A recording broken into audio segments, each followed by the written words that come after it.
Hey, Liron here. If you give me 10 minutes, we're gonna solve your problems with flow, watercolor flow. If you're struggling with that kind of a thing, we're good. I wanna show you an interesting approach, okay?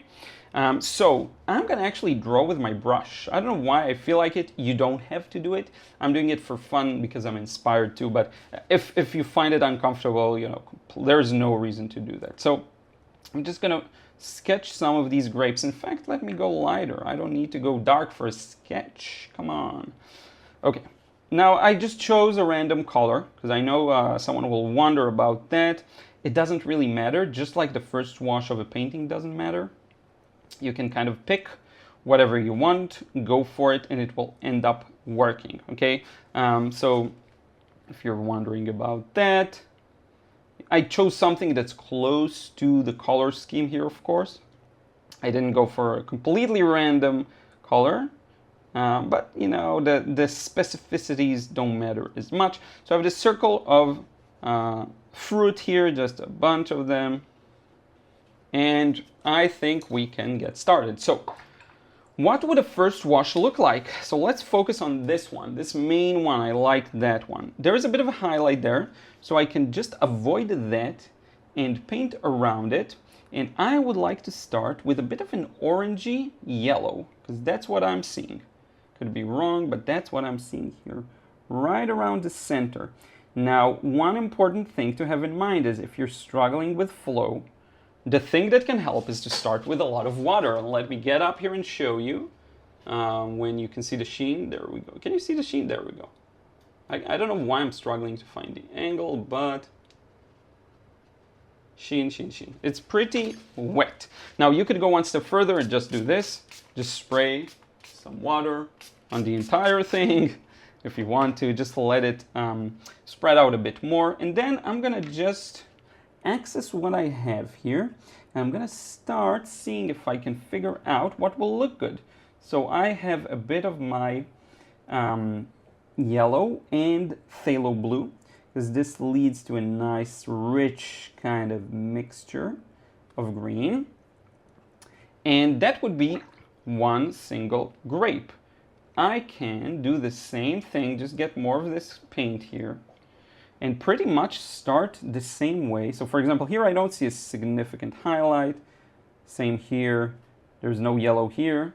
And I can just go over all of these simultaneously and just kind of cover them. Here there is a bit of a highlight, so let's preserve that. And then go back to my nice little phthalo and yellow mix and start establishing some of these other colors. Now, one thing to have in mind here is if you start wet enough, you won't have problems with flow. So I can just go ahead and extend this wash. Now look at what I'm doing. I'm going to add a bit of violet to neutralize. Why is that? Because if you look at some of the other areas where it's not as vibrant, you'll see the color goes a little gray. Now, how do you gray a yellow? You add some violet, and I had quite a lot of yellow here. Now I also have blue, of course. But at the heart of it, if you just use yellow and violet, you will get this nice little gray down mix, like you see here in some of the shadows, right? And you can go ahead and put those shadows in first. You don't have to do that wet and wet. Now, these aren't the main shadows that cast over the grapes from another grape. It's just shadows due to the roundedness of it, right? We're gonna add those other shadows in the next wash, okay? You're gonna see this, and you're gonna love it, I think. This looks like an egg, I would say a bit. But yeah. So, you see, go ahead. The order doesn't matter as much, quite honestly, and what you put down on paper sometimes doesn't matter as much, you know? We like to think that every step matters. No, it does to some extent. Every step matters for sure, if you look at this objectively. But in the detailed subjective, there's a lot of murkiness, and there's a lot of things that, you know, one can never know how important it would have been for them to do things a little differently and to render things a little differently, because maybe in a later stage, the way you did things very personally and very much how you like them might end up inspiring you and then leading to a result that's far superior. That's the whole thing with inspiration. But in any case, I'm just darkening a bit of the background between the main grapes here. And you could spray on it some more just to help the paint spread out a bit more. See, I'm not really worried about these kinds of things. I just go for it. I'm adding a bit of red for warmth, because it feels like some areas here are quite warm, you know? And once I have this really interesting basic structure, I would say, to the scene, we can do some modifications while it's still wet. And again, you can see it's still wet. You can spray some more water on it. It doesn't really matter, but you could do some more modifications. So let's get more of a stronger green. Though we don't need it, let's add a bit of the red to it. And you can just get these little wet and wet details, if you're interested in that, just to get the smooth transitions now out of the way so you don't have to do them later on. So a good example of this is the main one. This is another one with a cast shadow. I think these are good examples of where you can see it. And if you feel like you lost something that's light, you just go ahead and lift, right? So because I started wet, I have a lot of time to just do these things, you know, lift here. Maybe I want to lift right next to this highlight I just left earlier. And you can do all of it, right? You could decide, you know what, the color scheme is too strong, something's not working. Just add a bit of another color to shut it down. That can sometimes happen too, if you want to, right? So anyway, first wash, doesn't matter, just get the flow, get it to look decent, let it dry, and once it's dry, let's pull this together using the shadows. Okay, so everything is dry now, and I'm starting to love this painting even more because I like the fact that we almost handicapped ourselves with how much we let things blur and blend together. That's what watercolor is all about. To me, it's really inevitable. So I'm gonna begin painting the background behind the shadows. I'm gonna establish the shadows that are behind. I'm gonna use this as a bit of a test paper, and of course it needs to be warm. I'm gonna add a bit of this warm yellow. Well, let's see what this looks like. So this is close. So I'm going to see if I can just establish that feel of light and shadow and believability, while keeping things fairly, I want to say, flowy and fun and, you know, just good looking, right? Because that's the whole point here.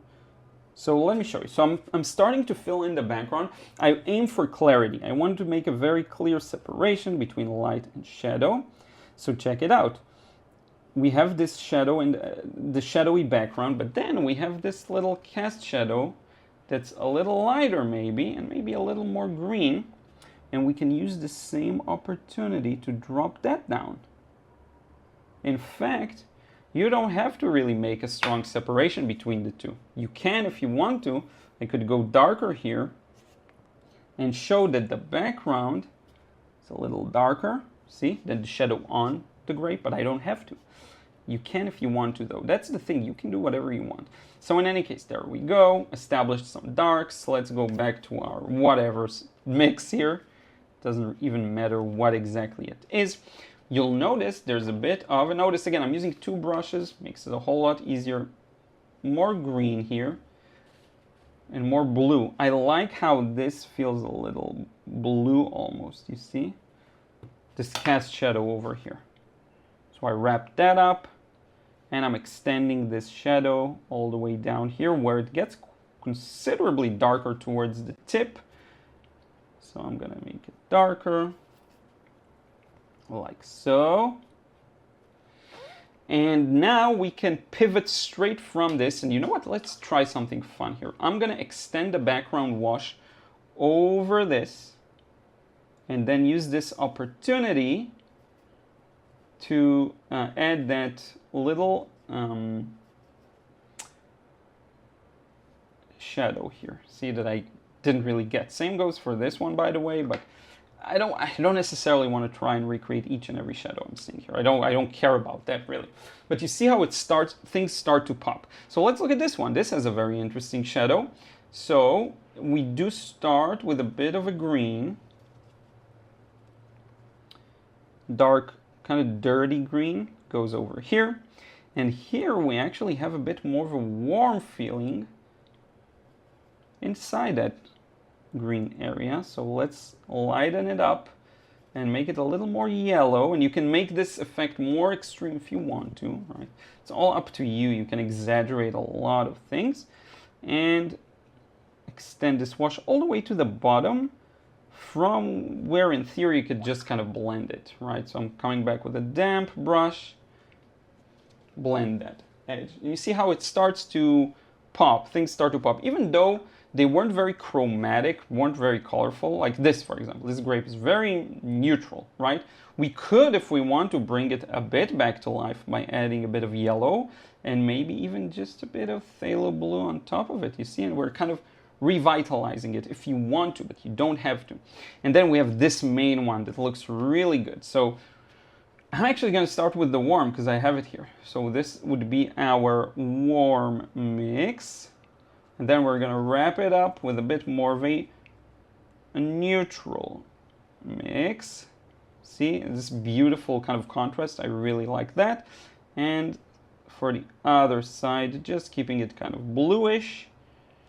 And as we move down, I'm going to neutralize it a bit, like so. And of course, I'm going to blend that edge, and I'm going to darken this area compared to the shadow on the grape. You see how it's darker, right? And when you do this, things just start to pop. Things just start to appear on paper. So under this one, these two, okay, it goes a little darker, not a lot. It almost feels a little warm. So you see, you trap the light and darken the dark. You circle the light or trap it, however you want to, kind of your feel to it. And this is pretty much it. You can make the shadows on the grapes darker. I actually really like the vagueness here, but if you want to, you can almost use it to your advantage. So let me show you. So there's this vagueness in some of these shadows that look almost, see here, they look almost really warm. And maybe they are, and that's why they look this way. So if you just add that in, and look, there's a cast shadow here I kind of forgot about. And there's this cast shadow. I can connect it to the yellow.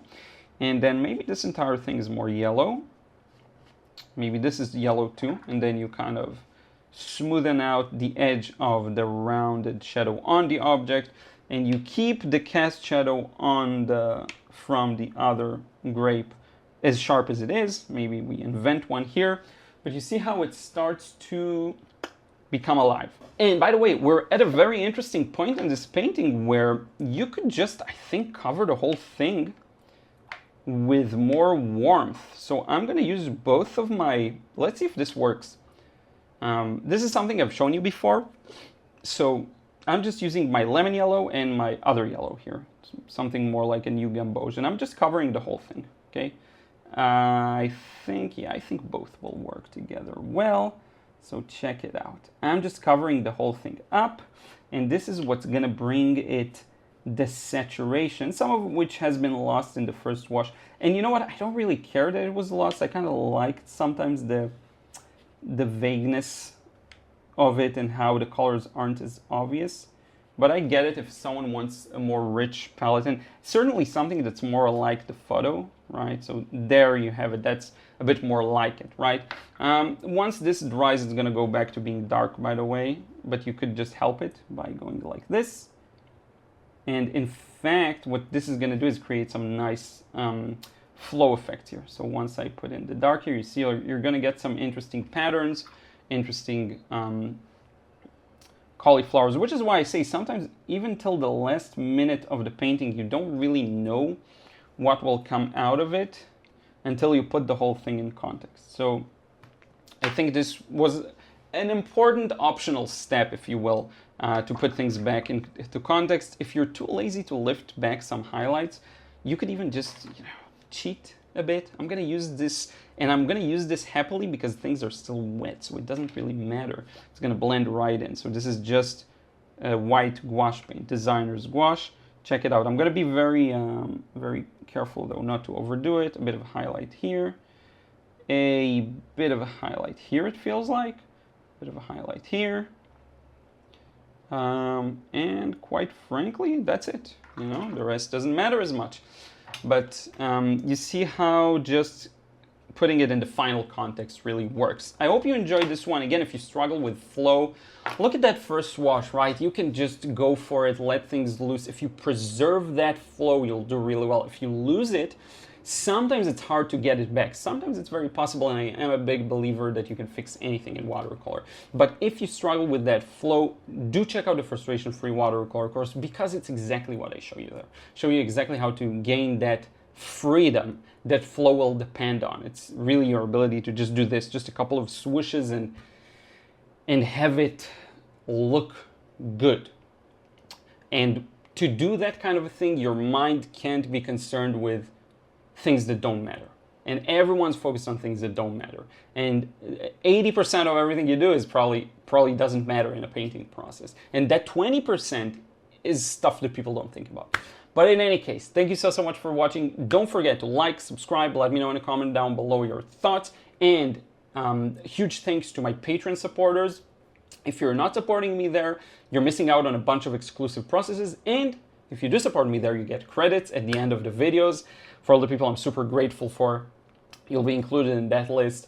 Thank you so much. We'll see you in the next vid. Take care.